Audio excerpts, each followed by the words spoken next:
everyone and welcome back to my channel. Today I'm going to show you my books collection. Without wasting any further, let's get started. पहली book जो मैंने novel पढ़ी थी वो थी mouse in space by Geronimo Stilton.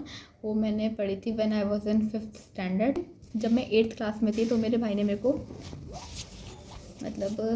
ये 8 set of books है, ये गिफ्ट करा था मेरे भैया ने मेरे को। और इसमें अलग अलग कैटेगरीज हैं जैसे कि लीडर्स, आर्टिस्ट, एंटरप्रेन्योर्स और entertainers, musicians, much more, writers. और मुझे ये सीरीज़ सच में मेरे पास जितनी बुक्स हैं उसमें से मेरे फेवरेट ये 8 बुक्स हैं ये। और मेरा एक्सपीरियंस ऐसा रहा इनके साथ कि मैंने पहले तो मेरे को 8th क्लास में मिली थी और मैंने इनको उसी साल ख़त्म कर दिया था जब मेरे को मिली थी। और मेरी सबसे फेवरेट्स है एंटरप्रेन्योर्स।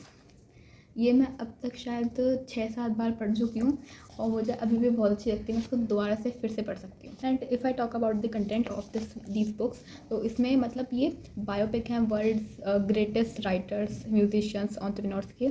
और इसमें एक एक पर्सनैलिटी को एक्सप्लेन किया गया है, उनकी बर्थ से लेके उनका पूरा करियर, उनकी अचीवमेंट्स, उनकी डोनेशंस और उनका पर्सनल लाइफ कैसी थी, ये सब इसमें एक्सप्लेन किया गया। मैंने सारी पढ़ रखी हैं और काफ़ी अच्छी लगती है मेरे को ये art book. Thanks to my भैया who inculcate a habit of reading in me. Sudha Murthy की वाइज एंड अदरवाइज भी है, ये भी मेरे भैया ने मेरे को गिफ्ट करे हैं। और इसमें this books literally gives you a different perspective of seeing the world.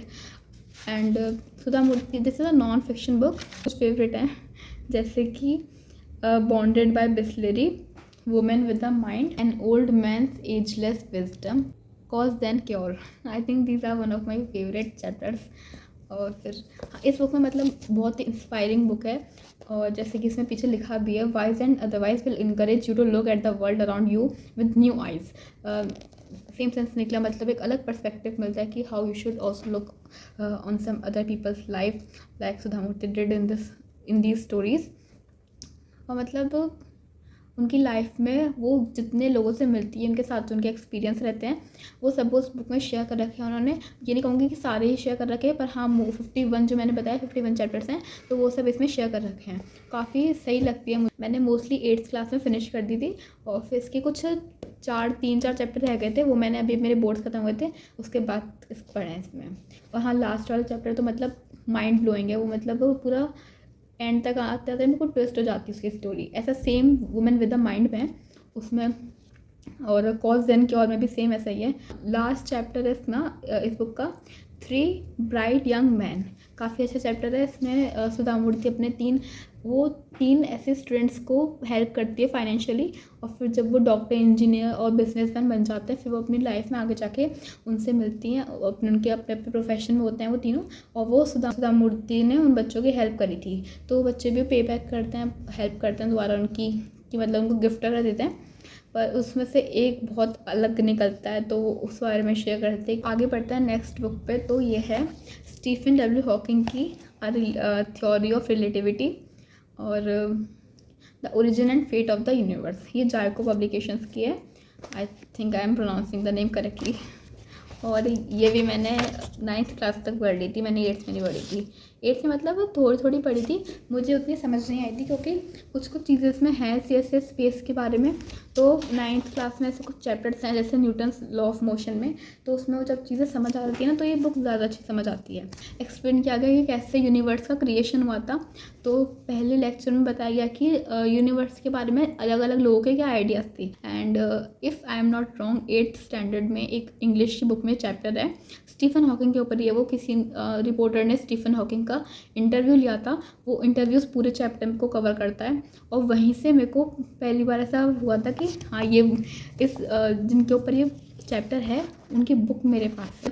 बहुत सारे साइंटिस्ट अर्ली टाइम पे ऐसा मानते थे कि यूनिवर्स जो है स्टैटिक है और वो एक्सपेंड नहीं हो रहा है ना तो वो कॉन्ट्रैक्ट हो रहा है, वो स्टैटिक यूनिवर्स है। पर बाद में जाके वो चीज़ प्रूव हुई कि नहीं, स्टैटिक नहीं यूनिवर्स, वो या तो एक्सपेंडिंग हो सकता है, कॉन्ट्रैक्टिंग हो सकता है। बुक है हमारी द पावर ऑफ हैबिट। इसी बुक में बुकमार्क रहता है ऑलवेज। ये हैरी पॉटर थोड़ा थीम है, मैंने इसको करने की कोशिश करी थी साइड से ऐसे बर्न करके विंटेज स्टाइल में, पर वो हुआ नहीं। Failed attempt. ये एक अलग अलग एक्सपेरिमेंट कंडक्ट कराते हैं साइंटिस्ट अलग अलग लोगों पे, और उनकी डेली हैबिट्स को स्टडी करते हैं कि कैसे, जैसे एक थोड़ा एग्जांपल लूँ तो एक मंकी का इसमें एग्जांपल दिया गया। उसके ऊपर एक एक्सपेरिमेंट किया था कि वो एक बटन प्रेस करेगा तो उसको जूस मिलेगा। तो पहले उस मंकी को इसके बारे में नहीं पता था, पर जैसे उसने वो बटन को प्रेस किया तो उसको जूस मिलने लगा। तो उसका ब्रेन में वो क्रेविंग हैबिट आ गई कि अगर वो उस बटन को प्रेस करेगा तो उसको जूस मिलेगा। ये स्टडी करी गई थी कि कैसे हमारा ब्रेन क्रेव करता है चीज़ों के लिए, तो एक्चुअली हम कैसे अननोइंगली अपनी हैबिट्स करते हैं। भी काम है, फॉर एग्जांपल मैं उसको रोज़ कर रही हूँ बिना जाने कि वो मेरी हैबिट बन चुकी है। ऐसा आई एम श्योर आपकी लाइफ में कुछ होगा कि आप उस काम को रोज़ कर रहे हो और बिना आपको ये भी नहीं पता कि वो आपकी हैबिट बन चुकी है। तो उसको अब आगे बढ़ते हैं। मेरे स्कूल में एक आई डोंट नो अगर आपने सुना हो तो NBT इंडिया, राष्ट्रीय पुस्तक न्यास, national book trust of India, उन्होंने एक बस के अंदर एक लाइब्रेरी सेटअप कर रखी है और वो अलग अलग स्कूल्स में जाते हैं, कॉम्पिटिशन्स कंडक्ट करवाते हैं। और वो हमारे स्कूल में भी आए थे। मेरे स्कूल में कॉम्पिटिशन अरेंज करवाया था जिसमें क्या था, एक स्टोरी राइटिंग कंपटीशन था। हाँ मेरे को याद आ गया, स्टोरी राइटिंग कंपटीशन था। और उसमें मुझे याद नहीं कौन सी डिवीज़न आई थी, पर हाँ मुझे ये 2 बुक मिली थी जब मैं 9th क्लास में थी।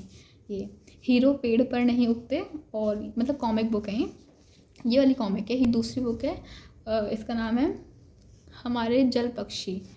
ये मैंने सही बताऊँ तो मैंने थोड़ी बहुत पढ़ी थी स्टार्टिंग में, ये थोड़ी सी मुझे उतना इंटरेस्ट नहीं आया तो मैंने फिर भी नहीं पढ़ी। उसके आगे थोड़ी बहुत ही पढ़ रखी है, ऐसे ऐसे कुछ चैप्टर हिंदी में है बुक दोनों। और वहाँ पे मुझे एक और चीज़ याद आ रही है, क्या छोड़ो। तो मेरे पास एक और बुक है, वो मेरे को मिली थी शायद कुछ 3-4 साल पहले।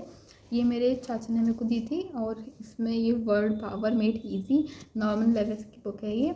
और मतलब इसमें सेशंस हैं बहुत सारे आपकी वोकेबलरी को इम्प्रूव करने के लिए, और मैंने इसमें से कुछ ही सेशंस लिए हैं अभी, क्योंकि इसमें राइटर ने साफ साफ कहा है कि you don't have to read this book, you have to work with it. सबसे रीसेंट बुक जो मेरे पास है वो है शोभित भैया की ये अनबर्बाद। और ये सच में मतलब इस बुक में ना मैं एक चीज़ कहूँगी, इस बुक में ह्यूमर बहुत अच्छा है। मतलब सारी स्टोरीज़ को जैसे एक्सप्लेन करा है इसमें। और मैंने ये भी पढ़ चुकी हूँ मैं पूरी। मैंने जिस दिन आई थी ना, अभी अप्रैल में आई थी शायद, मिड अप्रैल में, मैंने उसी दिन पूरी कर दी थी। 10th मूविंग टू 11th हैं भी, उनके लिए काफ़ी अच्छी इसमें सब कुछ बताया गया कि कैसे 11th में पढ़ना है। एक्सपीरियंस शेयर किया है when he was in Kota. And if you need any solution to a problem, read this. And my experience was quite good. And that was all in my book collection. Thanks for watching. Please do like, share, comment and subscribe to my channel. Bye.